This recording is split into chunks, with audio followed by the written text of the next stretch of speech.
Bien, como lo habíamos anunciado a través de nuestra promoción que realizamos por las redes sociales, ya está con nosotros acá en el piso nuestro primer invitado, el contador público nacional Luis Soriano, ex senador de la provincia de Salta, ex dirigente deportivo y también, además de ser contador, es técnico nacional de básquetbol. Así que está vinculado también al deporte. Bueno, Lucho, más conocido como Lucho Soriano. Lucho, bueno, muchas gracias por estar acá, por compartir este momento acá en la columna Nova. Bueno, muchas gracias a vos por la invitación.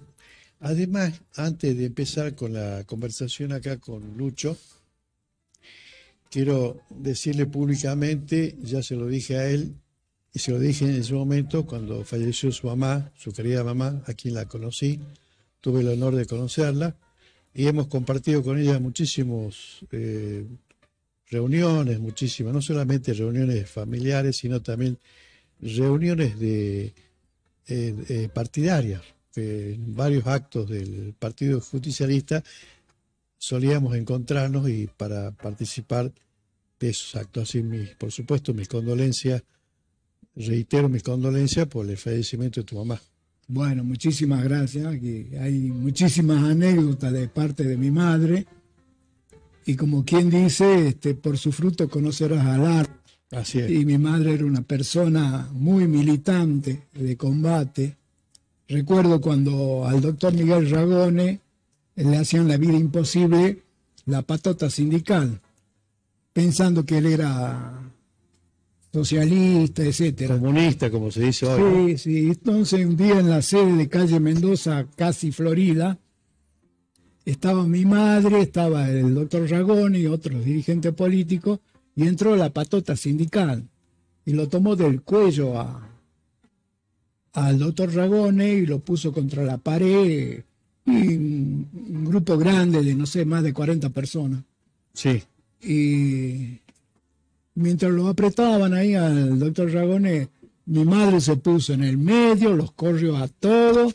Acá nadie va a tocar al gobernador, lo tomó de la mano al gobernador, salió a la calle, llamó un taxi y evitó que lo agredieran.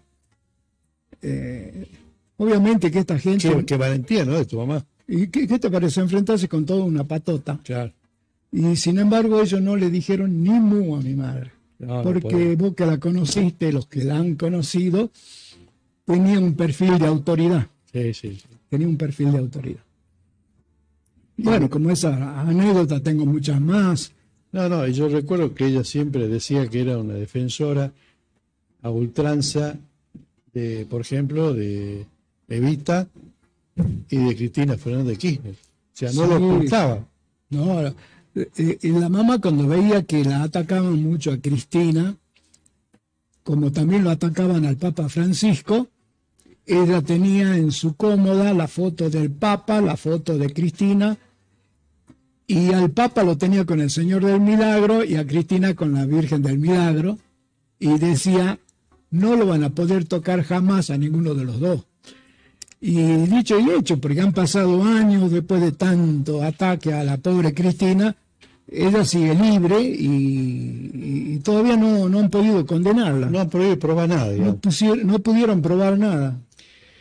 Además que Cristina fue valiente, la gente debe saber que ella no se escapó de la Argentina, como otros que se fueron para evitar incluso las injusticias, ¿no? Ella acá puso el pecho bala, sí. Claro. Lucho, bueno, vos como economista ya tenés experiencia en tema legislativo, has sido senador provincial y aparte te has especializado dentro de la economía en concurso y quiebra, bueno, o sea, no sos una persona, sos una posición autorizada para opinar sobre el tema económico. ¿Cómo juzgás a este gobierno nacional que curiosamente no tiene presupuesto, porque vos sabés mejor que yo que un país o cualquier organización se organiza a través de un presupuesto, ¿no? Así es. Bueno, comentame eso. Pero previo a comentar la falta de presupuesto con la que se maneja esta gente, quiero aclarar algo sobre el tema económico. Sí. Porque mucha gente habla la economía, y nosotros, yo soy peronista, los que practicamos la economía política social, es decir, tres ramas diferentes, pero que interactúan. Por ejemplo, hace muchísimos años había un ministro de Economía muy hábil, que era Martínez de O, En la dictadura militar. de la dictadura militar, y le preguntan si él era político o economista, ya que él se desenvolvía muy bien ante la prensa y demás. Y él explicó, dice, no, dice, uno practica la política económica o la economía política, dice, dos cosas que van en forma conjunta. Claro. Pero como yo soy peronista, nosotros incorporamos una rama más que lo social, lo que odia este presidente. Claro. Así que nosotros practicamos la economía política social.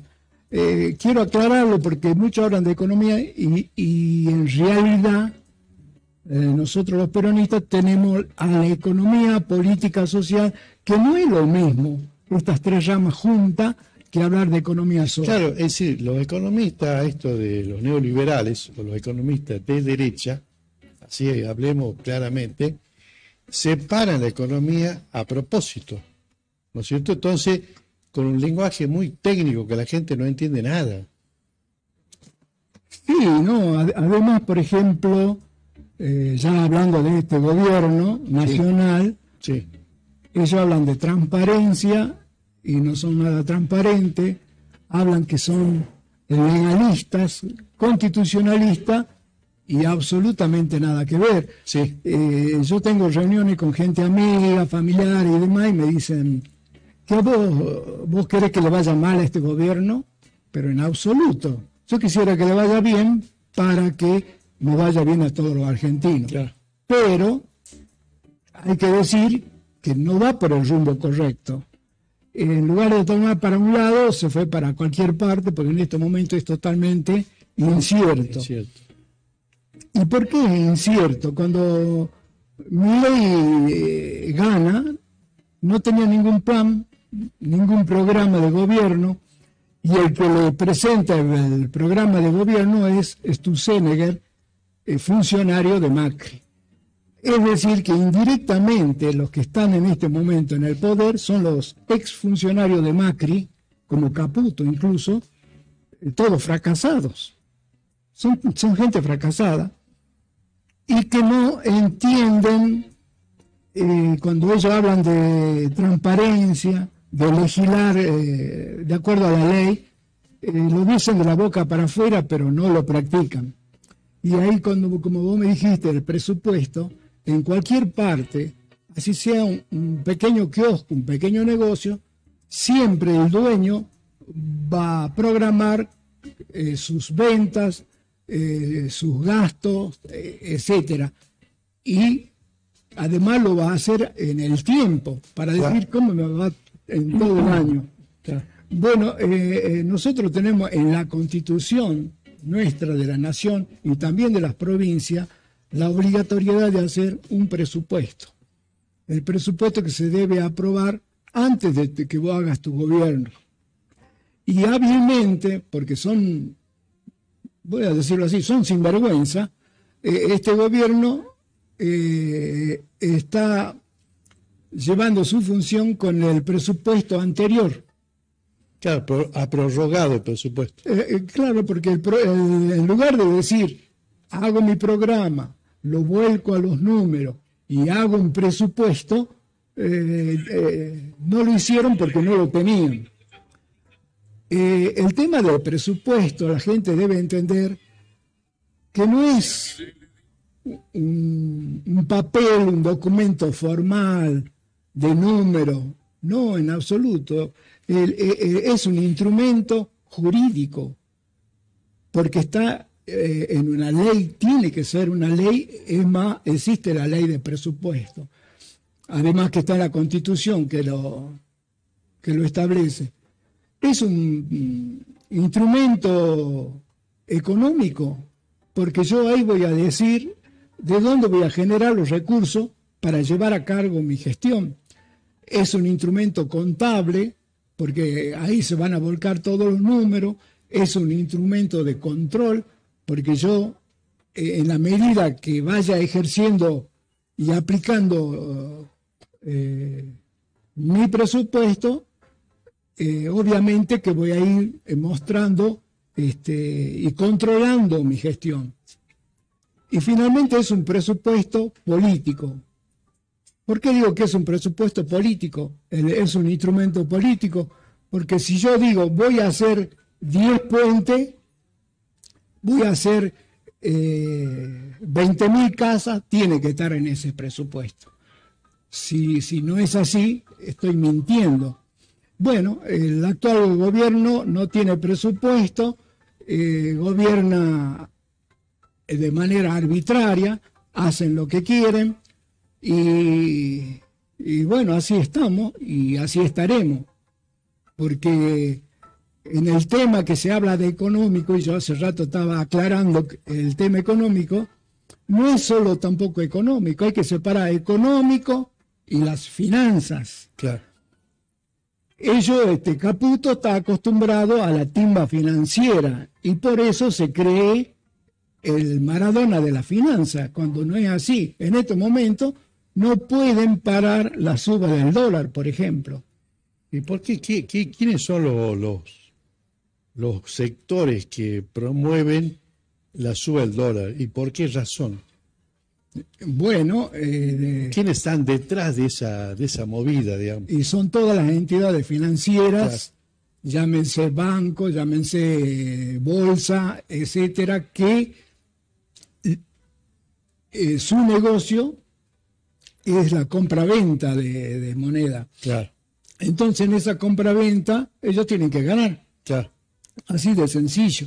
Y van a buscar mecanismos como para subirlo, bajarlo, y ver en qué momento ellos van a hacer sus operaciones. ¿Y cómo logran, por ejemplo, cuáles son esas operaciones? Para que la gente lo entienda, ¿no?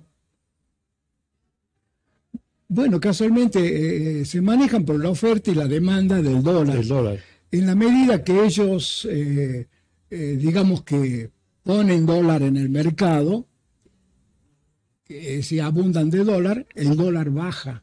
Claro. Pero cuando ellos lo sacan a todo el dólar sube. El dólar sube. Claro. Estoy hablando muy sencillamente, claro, ¿no? Claro. Pero hay otros mecanismos más. Y sí, como ocurre con otros productos, ¿no? Es decir, el producto de la canasta familiar, por ejemplo, si no hay tomate, por supuesto el tomate va a subir el precio. Así, ¿no? Sí. Pero además hay que tener en cuenta que la compra-venta de dólares es una de las tantas formas que tienen las empresas y el particular, sí, el ciudadano común, en invertir. Invertir, o sea que si tiene un buen ingreso de sueldo, él acomoda sus gastos y lo que le queda, el ahorro, digamos, lo que se el llama ahorro, él, si lo tiene en el bolsillo, no le conviene. Claro. Él necesita, como las mismas empresas, necesitan que le dé unos frutos más. Claro. Y ahí son los plazos fijos, compra de bonos, compra de dólares, de monedas, etcétera. Y esa nueva moneda que apareció, por cierto, hace poco, ¿no es cierto? La moneda virtual. Claro. También. Sí, que tiene sus peligros, ¿no? Tiene sus riesgos. Tiene sus riesgos. Eso te iba a preguntar, porque recientemente tanto el presidente como el ministro de Economía dijeron a los medios que ellos quieren que la gente gaste sus dólares, quiere que saque su ahorro en dólares y lo gaste, ¿no? Cosa que no va a ocurrir. No sé, eso es lo que dijo él. No va a ocurrir. Pidió más que nada. Sí, no, es como, vuelvo a reiterar, gente que está totalmente desorientada. ¿Por qué? Porque son improvisados, porque no saben lo que es gobernar un país no saben lo que es administrar un país. Y en estos momentos lo están haciendo sin presupuesto, que es el que le debería decir, este es el plan, acá vamos. Claro, es como... Nadie sabe a dónde vamos. Yo lo compararía, el presupuesto lo comparo con la brújula, ¿no? La brújula que te dice, bueno, vamos por acá. Exactamente. Sin brújula es como que estás perdido. Exactamente. ¿Viste? Ya sea en cualquier lugar. Sí. Cuando vos te perdés, decís, che, no tengo, perdí la brújula. Ahora, No sé dónde voy. ellos se ve que han hecho cursos de marketing importantes, porque dentro del marketing hay dos maneras de convencer a la masa, Digamos, de manipular. de manipular. Una es determinados requisitos, así, y otra es a través del shock. En su momento, Menem no era muy conocido y empezó a salir en las tapas con Moria Kazán, con Susana Jiménez, con Graciela Borges, y entonces llamaba la atención. Fue la manera con la cual él se hizo conocer. Claro. Y Milei hace permanentemente el tipo shock del marketing, que lo insulta al Papa, que lo insulta a fulano, mengano, para llamar la atención. Claro. Después se da vuelta, no tiene problema en arrodillarse al Papa y pedirle perdón, pero hasta eso él ya se hizo conocido. Claro, pues estas peleas, por ejemplo, con los gobiernos, tanto de Francia, de Brasil, De España, China, Bolivia, propio Venezuela, ¿no?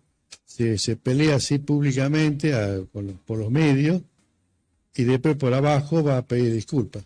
claro. Por ejemplo, él lo alabó a Bukele, y cuando Bukele reasume Recordemos que Bukele es el presidente de El Salvador. de El Salvador, Sí, que es como un ejemplo actualmente en Latinoamérica, resulta de que en su discurso Bukele le dijo de todo a Milei, de todo lo que no hay que hacer y que Milei hace. Eso no, la prensa no lo dijo, pero eso fue así. ante este panorama, Lucho, vos como economista, ¿qué futuro lo ves a este gobierno? ¿En qué tiene que cambiar si es que quiere llegar a cumplir el mandato, ¿no? Porque muchos ya lo dan que no va a llegar a cumplir el mandato. Bueno, estábamos hablando de distintos temas, de economía, Sí. de economía política y social, de finanzas, son distintas ramas, de administración, y ahora hablemos del tema político. Político. Simplemente política son todos los medios que uno hace para lograr sus objetivos. Claro. Si teóricamente el objetivo es una patria grande y un pueblo feliz, los medios que estos están utilizando son absolutamente errados. Así que habría que preguntarle cuáles son los objetivos que ellos tienen. Y seguramente los objetivos es enriquecer más a los que ya son ricos y empobrecer más a los que son pobres. Es una mentalidad de derecha a los fines de poder manejar mejor al pueblo. O sea que me acuerdo de un eslogan que se promocionaba en la presidencia de Menem, ¿no? Este eslogan decía así: agrandemos la nación, o achicar el Estado y agrandemos la nación. Ese fue el eslogan en esa gestión, ¿no? ¿Qué se ha logrado? Por supuesto, se ha desguazado todo el Estado, ¿no? Claro, ocurre lo siguiente, que hay una parte que es razonable. Generalmente las empresas del Estado, quien está al frente y pone a toda la parentela como empleado, no se miden los gastos y cosas por el estilo. Pero eso no significa que no sean necesarias las empresas del Estado. Y que no sean rentables. Por ejemplo, el Banco Nación. El día que se privatice el Banco Nación, muchas localidades del interior van a dejar de tener su sucursal. porque al privado no le interesa tener una sucursal en un pueblo chiquito que no, no tiene ganancia. Como ocurrió con el Correo Argentino. También, ¿No?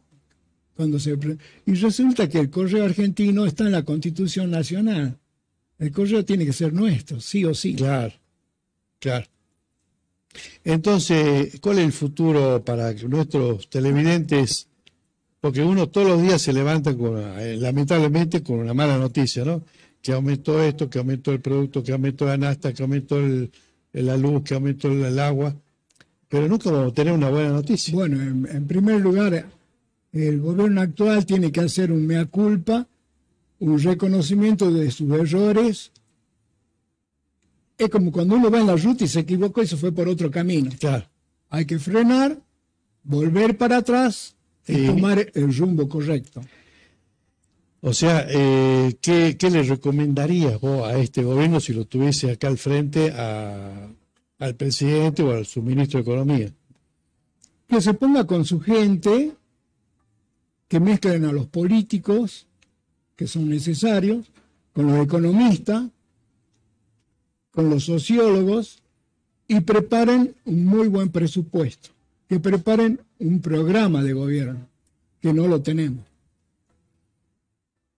Entonces yo no puedo decir más nada porque no tiene un programa de gobierno, me duele decirlo, estamos muy mal y no sé a dónde nos irán a parar. Tampoco tenemos referente de la oposición, tampoco hay un plan de la oposición como para decir, bueno, este gobierno ya no va y tenemos acá la opción o la alternativa, por ejemplo, el Partido Justicialista o cualquier otro partido.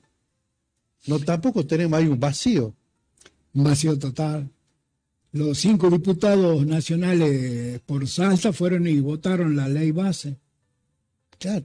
Dentro de la ley base estaba la delegación de facultades, que también es anticonstitucional, ¿no? Hay un artículo clarito en la Constitución que está prohibido la delegación de facultades, y sin embargo la han aprobado.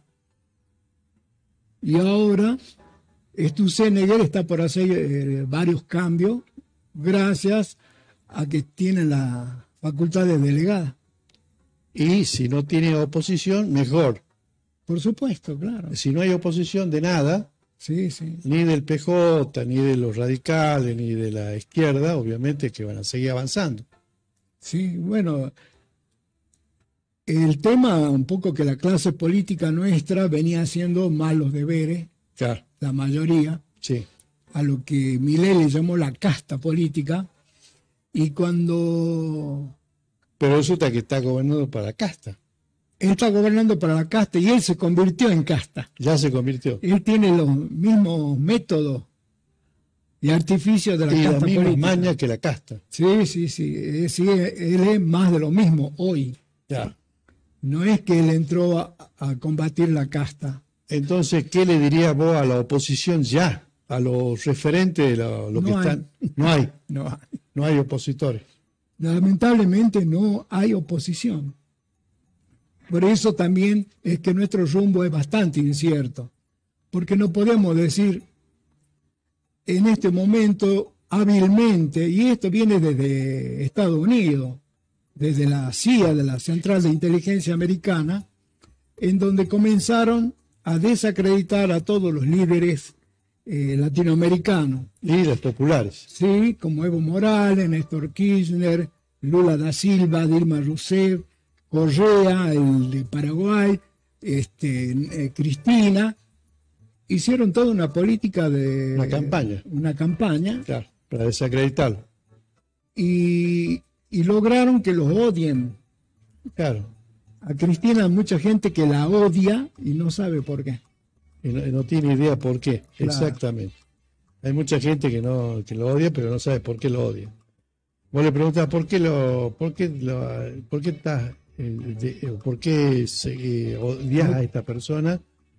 Y no sé, dice, pero así hablan por la televisión, dicen por la tele. No tiene la menor idea. No tiene. Además de que cuando deja Macri su gobierno, le vinieron muchas denuncias a Macri. Más de 90 denuncias tiene Macri, que ninguna prosperó porque tampoco hay justicia. Y bueno, pues estaba acomodado, los jueces La estaban justicia acomodados. funcional al macrismo, Claro, y su principal operador que trabajaba con la justicia y hacía las mesas, se fue a Uruguay cuando le llamaron a declarar. claro, Y creo que en este momento ya le dictaron el sobreseimiento, claro, claro. después de muchos años, ¿no? Muy bien, estamos conversando con el contador Luis Guillermo Soriano sobre el tema económico, político y la parte de la rama social. Por último, mensaje de aliento tal vez para nuestro pueblo. Bueno, no, es difícil porque yo tendría que ser un poco neutral. Yo voy a ser sincero, yo soy peronista y no es que sea cristinista porque sí, sino porque casualmente ella llevó a cabo un verdadero peronismo. Eso tuve discusión con varios dirigentes peronistas que decían que ella no era peronista y resulta que hizo mucho peronismo. Mucho más que otro. Mucho más peronismo que otro. Y cuando lo deja a Fernández, no se equivocó con Fernández. Fernández le ayudó a todas las provincias argentinas a hacer obras que jamás la podrían haber hecho sin la ayuda de él. En Salta se llevaron a cabo muchas obras y el gobernador le debe a Fernández una ayuda financiera del 85% de sus obras, que no es poco. Y sin embargo, toda esta gente muy desagradecida, no sé por qué, como se dice vulgarmente, le patearon en contra. Jugaron en contra. A Fernández, exactamente. En las últimas elecciones, por supuesto. Y yo antes de entrar acá estaba conversando con la dirigente deportiva, presidenta del Club Mitre, la doctora Chacondor, y justo coincidía ella conmigo, dice, qué malos peronistas, qué desagradecidos fueron con Fernández.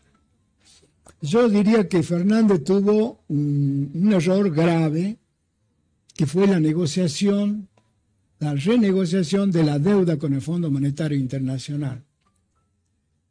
No solo que estuvo muy mal la renegociación, sino que esa renegociación fue hecha ley. La pasaron por el Congreso de la Nación. Al pasar por el Congreso de la Nación, legitimaron la deuda. Una vergüenza. Lo primero que tenía que haber hecho era embargarle a todos los funcionarios que firmaron, embargarle por supuesta... el patrimonio personal. Claro. Eso tendría que ser. Entre eso o Macri. Exactamente. Claro. Y a todos los legisladores que han firmado. También. Muy bien, Lucho, muchas gracias. ¿Cómo te has sentido? No, pero muy bien. Bien. Muy bien. Bueno, va a ser la primera. Gracias por la invitación y a mí me gustaría también que hayan otros especialistas en economía para conversar, para debatir, porque si no pareciera que uno es el dueño de la verdad y a lo mejor también... Te comprometemos que en el próximo debate que hagamos sobre economía vamos a invitar a otro economista para que la gente tenga diferentes versiones sobre este tema. Sí, pues ya me invitaste una vez a un programa y iban a venir varios economistas, así que yo venía un poco preparado. Y después vos me dijiste, che, parece que te tienen miedo, no vino ninguno. Han renunciado al debate. Muchas gracias nuevamente, Lucho. No, gracias a vos y gracias por el homenaje a mi madre. Bien.